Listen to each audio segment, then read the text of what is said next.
Salut et bienvenue sur cette nouvelle vidéo. Je suis Monsieur Job Moussina, entrepreneur passionné. Sur cette vidéo, je viens partager avec vous une expérience réelle. Je vais laisser à ce monsieur qui est l'entrepreneur de se présenter et de présenter ce qu'il fait, son parcours depuis qu'il a commencé jusqu'à aujourd'hui et sa vision à long terme. Donc monsieur, présentez-vous. Bonjour, je suis Monsieur Rodien Boutangaka. J'ai commencé avec le levage depuis l'année 2024. Aujourd'hui, je suis dans mes 3 ans d'entrepreneuriat.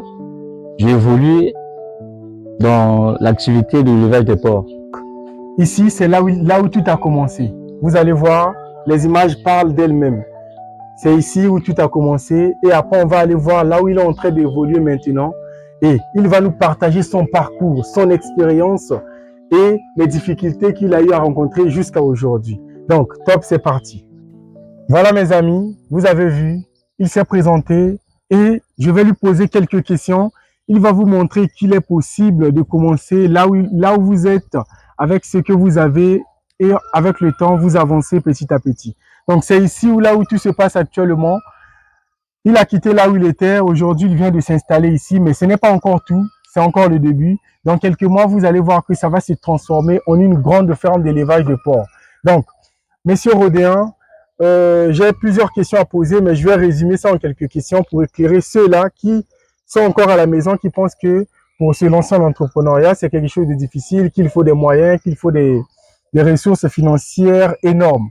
Donc, pour la première question, qu'est-ce qui vous a poussé à entreprendre? Est-ce une passion ou bien vous avez suivi quelqu'un? Donc, le levage, en moi, c'est quelque chose d'inné. Je dirais que c'est ma passion. J'ai commencé à élever depuis le bas âge. Je pouvais même prendre des petits poussins, les élever jusqu'à ce qu'ils vont commencer à pondre des œufs. Ça, c'est dans mes gènes.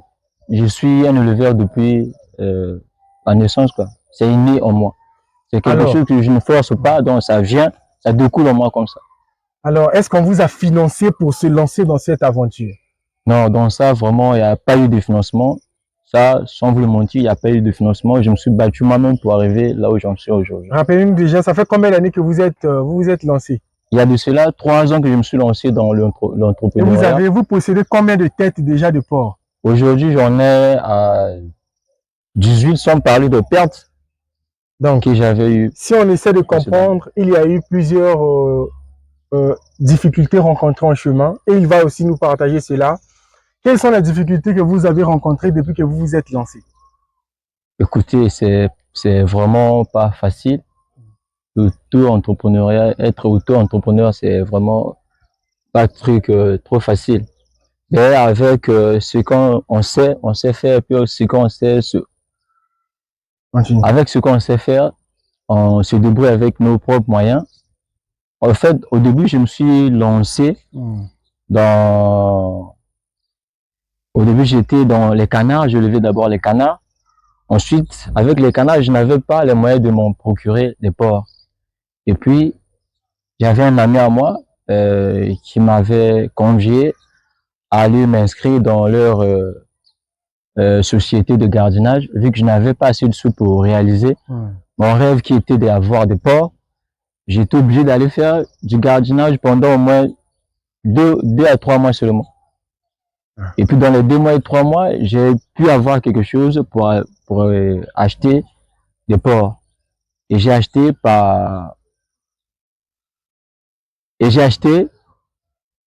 mon premier animal avec une somme de 25 000 francs. Aujourd'hui, l'animal acheté à 25 000 francs m'a déjà donné 18 porcelets. Donc vraiment, là, j'en ai vraiment assez beaucoup à partir d'un seul animal. Donc vous allez voir que tout part d'une vision. Et lorsqu'on possède une vision, on fait tout pour réaliser cette vision-là. Ah ouais. Il a commencé, il avait seulement une idée et avec le temps, il n'avait pas d'argent.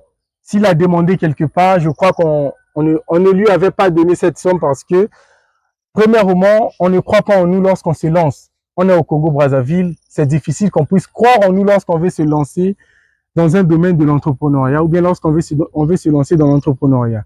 Donc, il a commencé avec son idée Et il a fait de sorte que, avec ces idées-là, il est parti à la recherche de ce qu'il avait besoin, l'argent. Il a travaillé comme gardien quelque part et le gardiennage a fait de sorte qu'il puisse avoir déjà le peu de moyens pour se lancer. Là, aujourd'hui, il a commencé avec une tête. Aujourd'hui, il en a 19, voire plusieurs. Donc, si on voit sa vision à long terme, ça va au-delà de tout ce que nous imaginons. Ça fait 3 ans déjà qu'il se bat. Et laissez-moi vous dire que c'est un monde qui n'est pas facile. Élever un animal, c'est comme si on élevait une personne. Et élever une personne, c'est très difficile, vous le savez. C'est vraiment difficile, surtout les porcs. Parce que il faut les nourrir, il faut les contrôler. Donc, c'est comme une personne que vous êtes en train d'élever où on doit palper son corps, on doit donner les médicaments, on doit suivre ainsi de suite. Et si vous n'avez pas de connaissances dans ce domaine-là, vous pouvez vous perdre facilement et tomber malade. Monsieur Rodéen, qu'est-ce qui vous motive aujourd'hui d'être là, même si vous avez eu à rencontrer des difficultés, parce qu'on a vu beaucoup de personnes laisser leur parcours parce que il y avait eu erreur, parce qu'il y avait eu échec, ainsi de suite. Qu'est-ce qui vous pousse encore à continuer jusqu'à aujourd'hui, après autant d'échecs? En fait, il y a beaucoup d'experts qui disent que si vous voulez cacher des secrets aux Africains, mettez-les dans les livres. Bien. Moi, j'ai un ami à moi qui m'a beaucoup conseillé sur ce monde entrepreneurial, de me baser sur la lecture. En fait, c'est la lecture des livres comme L'art de la guerre par Sun Tzu.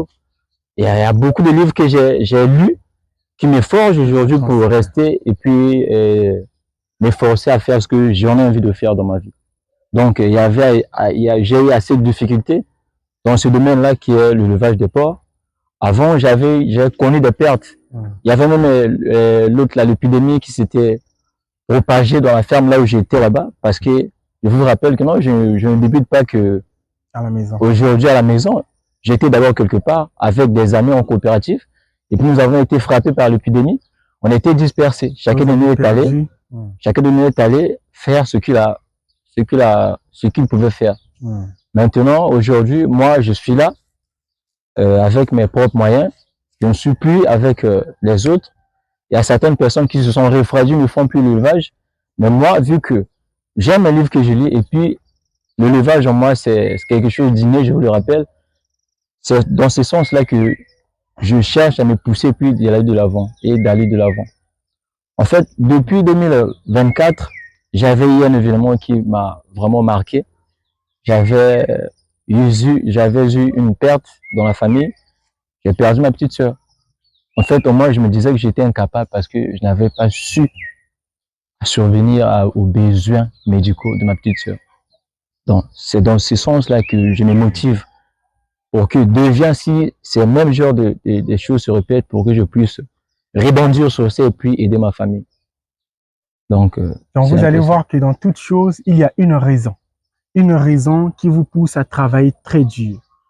Et c'est en partant à la quête personnelle qu'il a pu découvrir que il pouvait rester là, quelles que soient les difficultés, et il est motivé. Donc, il a trouvé une raison. Une raison était que il a perdu une personne parce qu'il manquait de moyens financiers. Et aujourd'hui, s'il travaille dur, c'est pour qu'un jour, ça ne puisse plus manquer. Et laissez-moi vous dire que le développement personnel dans notre vie est tellement important. Pourquoi? Parce que ça nous permet de se connaître et de pouvoir accepter qu'il y aura des échecs, il y aura des erreurs que nous allons commettre, il y aura des difficultés que nous allons rencontrer dans notre futur proche. Parce qu'on ne sait pas ce qui peut arriver demain, on ne sait pas ce qui peut arriver dans quelques minutes qui suivent. Donc, Monsieur Rodéen, je vais vous poser notre toute dernière question. Oui. Quelle est votre vision à long terme? Est-ce que vous allez vous arrêter seulement sur le levage des porcs, ou bien avec le temps, vous allez vous étendre, ou bien votre objectif c'est de nourrir tout le Congo, ou bien l'Afrique, ainsi de suite, ou bien seulement dans le quartier? En fait, l'objectif c'est de nourrir pas seulement le Congo, de nourrir toute l'Afrique entière. Et puis d'ailleurs, le nom de la société, c'est les 1613. Dans les 1613 compagnies, il y a beaucoup de compagnies. Ouais. On souhaite un jour être dans les commerces, dans le transport. On souhaiterait aussi un jour être dans les transports, dans l'élevage, pourquoi pas dans la pisciculture, pourquoi pas dans plusieurs choses, quoi. L'élevage, la pisciculture, l'agriculture. En fait, ce qui me façonne beaucoup plus, c'est la terre, quoi. C'est de retourner à la terre. La terre t'a donné. C'est la terre qui me donne toutes ces choses-là, ça provient de la terre. Donc, vous allez voir que tout a commencé par une idée et ça s'est transformé en réalité. Laissez-moi vous dire que les rêves que nous avons aujourd'hui, demain, ça peut se transformer. Être là devant une caméra, en train de parler, pour moi, c'était qu'une imagination. J'avais imaginé et je me suis dit, pourquoi ne pas se lancer? Pourquoi ne pas partager les talents cachés qui sont dans des maisons, qui sont dans des coins, qui n'ont pas vraiment cette visibilité-là, avec le peu de monde qui sont sur le monde de l'Internet. Parce qu'aujourd'hui, si on attend sur le monde que quelqu'un puisse venir avec sa caméra, avec sa chaîne pour nous prendre en image et nous poster à la télé, ça ne va pas se passer comme ça. Donc, de là où tu es, laissez-moi en commentaire ce qui t'a plu sur cette vidéo et n'oubliez pas de s'abonner, de partager surtout pour montrer à d'autres jeunes talents qui sont cachés que c'est possible de se lancer tout en partant de rien.